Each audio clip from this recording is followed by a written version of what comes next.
It looks like the smartest trade in modern real estate. You don't buy the building. You don't take on a mortgage.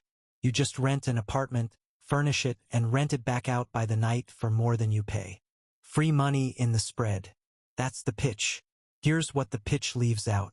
Somewhere in a filing this year, a single number quietly cut the income of nearly every one of these operators by about a third, and most of them didn't notice until the payout came in smaller.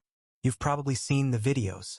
Somebody on a rooftop, keys in hand, talking about passive income and financial freedom. What they're selling you isn't a business. It's not even really an asset. It's a permission slip someone else can revoke. I'm going to show you the actual economics of running an Airbnb you don't own, the real spread, the real margin, and the 3 separate people who can end the whole thing without asking you first. Let's break it down. Picture a folding chair in a room you rent by the month. You didn't buy the chair. You didn't buy the room. You just pay a flat rent for both. Then charge visitors by the hour to sit down. As long as the hourly money beats the monthly rent, you pocket the difference. Simple. Elegant. Feels like you found a glitch in the system. But look at who's actually holding keys to that room. The landlord who can stop renewing your lease. The city which can decide overnight that hourly seating is no longer allowed. And the platform that sends you the visitors which can change its cut or cut you off whenever it likes.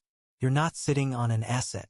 You're standing in the middle of 3 other people's decisions, hoping all 3 keep pointing the same way. I read the fee pages, the city ordinances, and the state filings so you don't have to. And I want to be clear about what this video is and isn't. I'm not going to teach you how to set one of these up. There are 10,000 videos for that, and most of them are selling you the course at the end. This isn't that. What I'm going to do is put the real numbers on screen, the ones the course conveniently rounds off, and walk you through the machine underneath. Because once you see how the money actually moves here, you'll start seeing the same shape in things you already pay for. The rooftop guy wants you to buy in. I just want you to understand it. Those are very different jobs. Let's start with the entrance fee, because this is where the story already bends. But before the money, one honest second about why this pitch works on smart people. It isn't greed. It's the quiet math everyone runs at some point. My rent is dead money, somebody else is getting rich off real estate, and there has to be a way in that doesn't require a down payment I'll never have. Arbitrage answers that ache perfectly. Says, you don't need to own anything. You just need to be clever. That's the hook. Hold on to how good that feels because the whole business is built on it. The whole appeal of this business is that it's cheap to start compared to buying property. You're not putting $80,000 down. Operators who do this tend to describe a startup cost somewhere in the range of $5,000 to $15,000 per unit, furniture, linens, a security deposit, first month's rent, professional photos. That's the number that makes it sound accessible. Anybody with a credit card and some nerve can play. But notice what that money buys you. It doesn't buy the apartment. It doesn't buy anything you can sell later. You're buying furniture that depreciates and a lease that expires. $5,000 to $15,000, and at the end of the term you own a pile of used couches and a canceled agreement. Hold that thought, it matters more at the end than it does now. Now the spread. This is the engine. Long-term rent is priced on a 12-month average. The landlord wants stability, so they price low and steady. A nightly rate is priced on demand, a weekend, an event, a busy season. The whole business lives in the gap between those 2 pricing logics. Let me make it concrete because a spread you can't see in dollars isn't a spread, it's a vibe. I'm going to walk 1 unit, and I'm going to tell you every assumption I'm making so you can argue with me. Say you lease a 2-bedroom for $1,800 a month. You list it at $200 a night, and you fill it 65% of the time, which, for the record, is above the national average, so we're being generous to the pitch here. 65% of 30 nights is about 19 booked nights. 19 nights at $200 is $3,900 in gross revenue. Against $1,800 in rent, that looks fantastic. More than double. This is the exact moment the rooftop video freezes the frame and says, passive income. So let's not freeze the frame. Let's keep going, because the rest of the frame is where the business actually lives. First, the platform takes its cut. And this is the number I promised you at the start, the one that moved this year. Airbnb used to split its fee. The host paid about 3%, and the guest paid the rest on top. Through late 2025, Airbnb moved most hosts onto a single host-only fee. It's now 15.5%, taken straight off the host's payout. Read that again. 3% became 15.5%. On $3,900, the old fee was around $117. The new one is a little over $600. Same booking, same apartment, same guest. Nearly $500 a month evaporated because of a policy change the host had no vote in. That's the number I promised, and here it is closed early, because you deserve to know it's real before we go further. The thing buried in the paperwork wasn't a law. It was a fee, and it cut the take of nearly every operator on the platform without a single one of them agreeing to it. Keep going.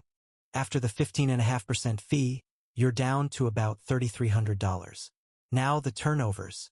Every guest who leaves means a cleaning, laundry, restocking, the whole reset.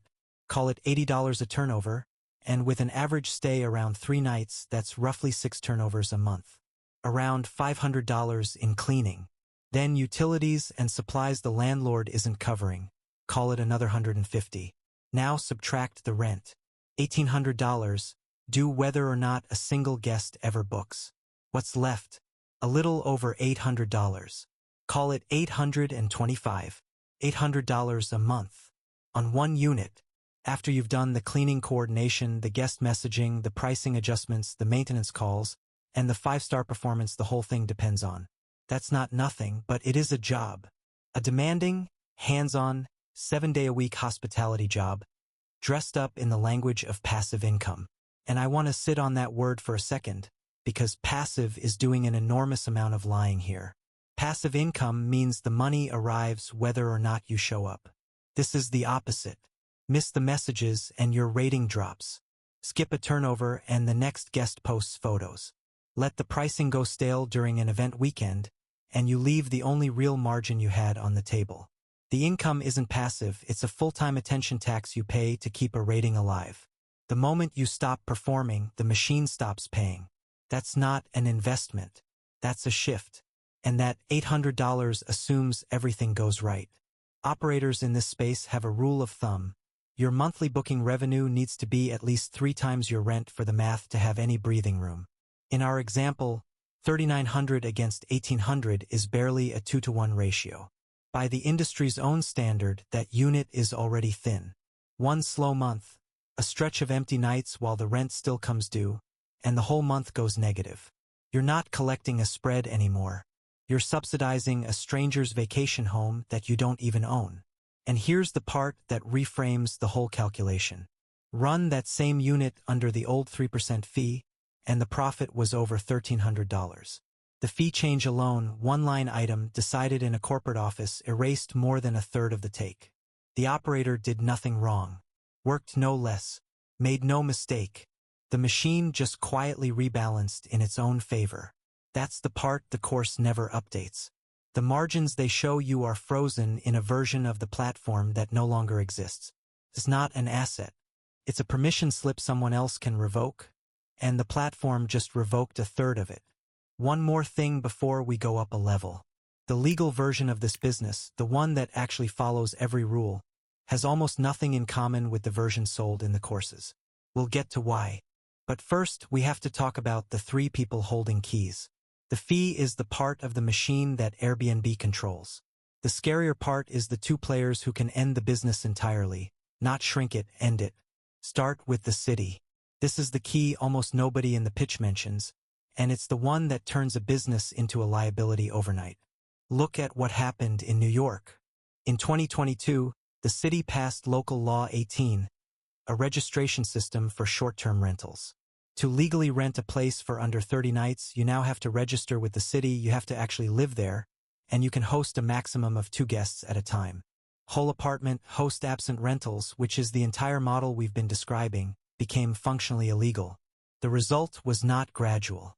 When enforcement kicked in, New York's active short-term listings collapsed, from over 20,000 down to a small fraction of that, essentially overnight. And registration wasn't a formality you could game. The city rejected a large share of the applications it received, because the requirements were built specifically to exclude the arbitrage model, You had to prove the place was your home, and an investor running 3 units by definition couldn't. So if you had signed leases on 3 apartments to run as Airbnbs in New York, you didn't have a struggling business.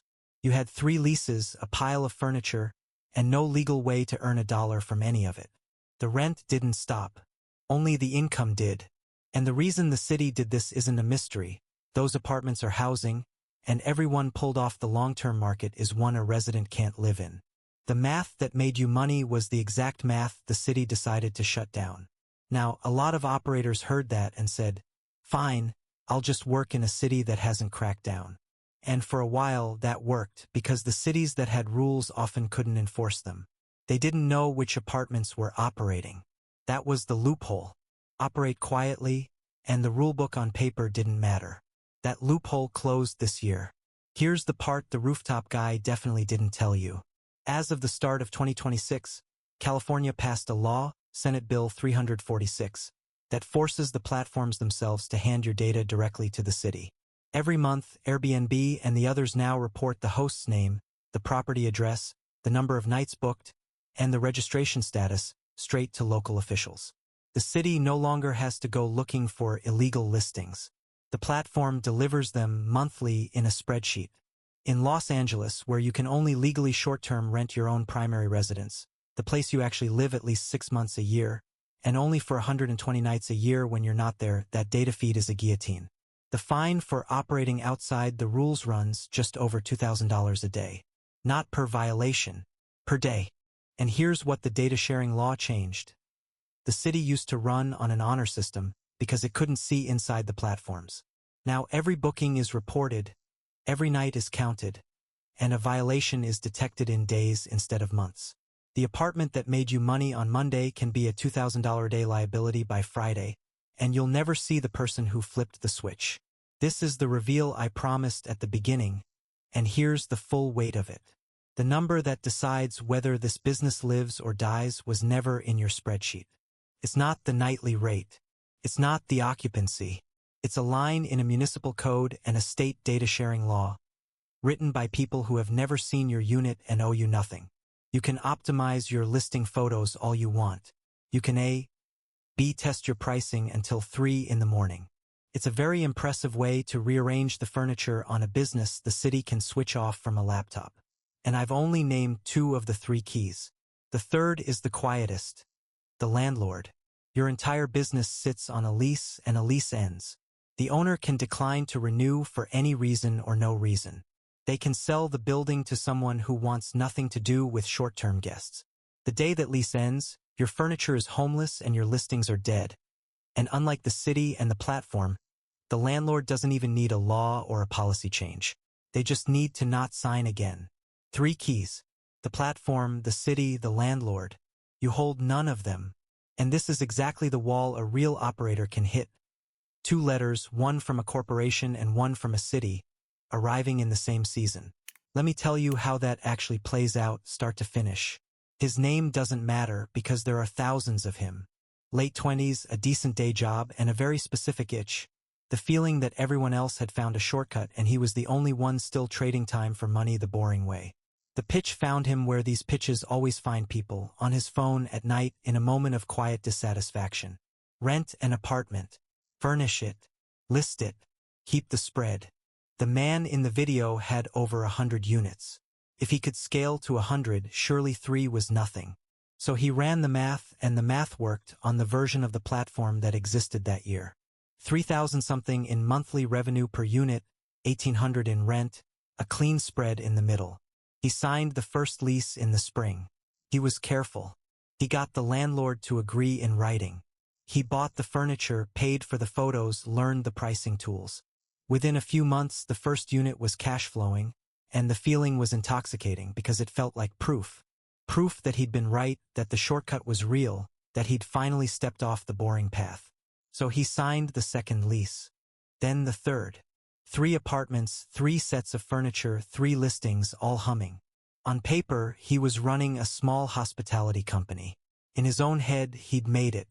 He told people he was in real estate now. He wasn't lying exactly, he just never mentioned that he owned none of it. And this is the trap inside the trap. Every unit that worked made the next lease feel safer, when it was actually making him more fragile. 3 leases isn't 3 times the income. It's 3 times the rent he owed no matter what.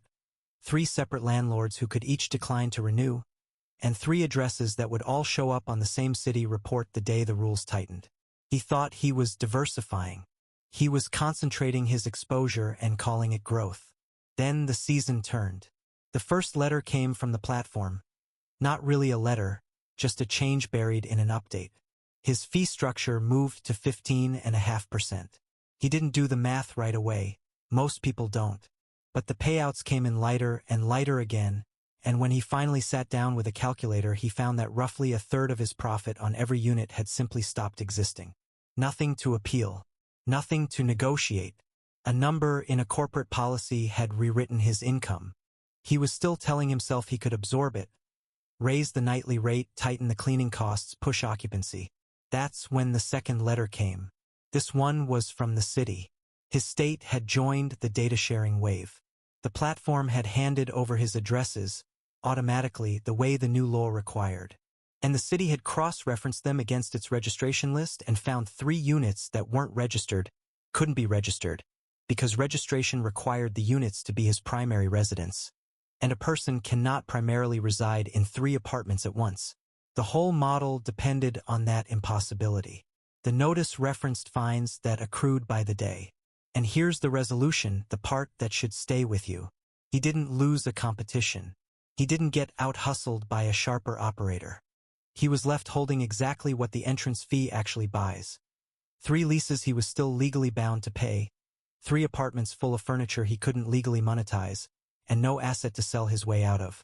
He couldn't offload the business because there was no business to offload, just obligations with his name on them. He'd spent a year building something he never owned. And when 2 other parties changed their minds, in the same season, there was nothing underneath it to catch him. Now let me be fair, because there's a version of this story that isn't a horror story, and I promised I'd close that loop. There is a legitimate version of subletting for short stays. It exists. It looks like this. You get genuine, written permission from an owner who fully understands and agrees to short-term use. You operate in a market that actually allows it, and you register properly and pay the lodging taxes. You underwrite conservatively, you assume slow months, you keep a real cash reserve, you treat it like the hospitality business it is, not a passive income hack. People do run that version, and some of them do fine. I'm not going to pretend otherwise. But look at what's left after you follow every rule. The margin the courses advertise assumes the old fee, generous occupancy, no vacancy, no compliance cost, and a city that leaves you alone. Strip those assumptions out and put in the real ones, 15.5%, a bad month or 2 a year, taxes, registration, a landlord who might not renew, and the passive spread shrinks into something that looks a lot like a modestly paid, high-effort small business, which is a completely respectable thing to run. It's just not the thing you were sold. There's one more edge worth naming, because it catches even the careful operators. Your entire storefront belongs to the platform. A policy change, a guest filing a false complaint, an account flagged by a system you can't call, and your listings can go dark while the rent keeps its perfect attendance record. You don't own the shelf your product sits on. You're renting that too. And the ground keeps shifting under even the legitimate operators. The market's own data providers expect new listings to grow a little faster than demand in 2026. More supply, chasing travelers who are getting choosier and more price-sensitive. So even in a city that never touches you, the spread you're counting on gets thinner every year, competed away by the next person who watched the same video you did. The legitimate version isn't a scam.